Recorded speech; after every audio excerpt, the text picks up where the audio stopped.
Actor Arun Pandian அவர்களுடைய மகள் கீர்த்தி பாண்டியனோட birthday celebration அப்போ எடுக்கப்பட்ட ரீல்ஸ் வீடியோ தான் இது. ஆக்சுவலாக ஆக்டர் அருண் பாண்டியன் அவர்களுக்கு மொத்தம் 3 மகள்கள் இருக்காங்க. அதில் 3ஆவதா பிறந்தவங்க தான் ஆக்ட்ரஸ் கீர்த்தி பாண்டியன். மேலும் 3 பேர்ல இவங்க மட்டும் தான் தன்னுடைய அப்பா மாதிரியே சினிமா இண்டஸ்ட்ரிக்குள்ள கால் பதிச்சிருக்காங்க.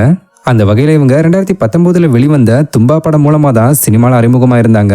அதுக்கப்புறம் தன் அப்பாவோட ப்ரொடக்ஷன்ல அன்பிற்கினியால் படத்துல நடிச்சதன் மூலமா மக்கள் மத்தியில பிரபலமும் ஆனாங்க. அது தொடர்ந்து கண்ணகி படத்துல நடிச்ச இவங்க ஆக்டர் அசோக் செல்வன் கூட ரிலேஷன்ஷிப்ல இருக்கிறதா சொல்லப்பட்டுக்கிட்டு வந்து ப்ளூ ஸ்டார் படத்துல 2 பேரும் ஒன்னா சேர்ந்து நடிச்சு அந்த படம் ரிலீஸ் ஆகிறதுக்குள்ளேயே மேரேஜும் பண்ணியிருந்தாங்க.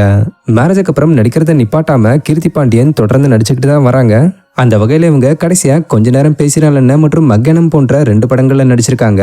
இப்படி இருக்கிற நாளையில ஆக்ட்ரஸ் கீர்த்தி பாண்டியன் தன்னுடைய பிறந்த நாளை தன் ஃபேமிலியோட சேர்ந்து செம ஜாலியா செலிப்ரேட் பண்ணியிருக்காங்க. மேலும் அப்ப தன் ஃபேமிலியோட சேர்ந்து செம ஃபன்னா டான்ஸ் ஆடி ரீல்ஸ் வீடியோ ஒன்றும் பண்ணியிருக்காங்க. ஸோ இந்த வீடியோ இப்ப பலரும் ரசிச்சு பார்த்து ஆக்ட்ரஸ் கீர்த்தி பாண்டியனுக்கு பிறந்தநாள் வாழ்த்துக்கள் சொல்லிக்கிட்டு வராங்க.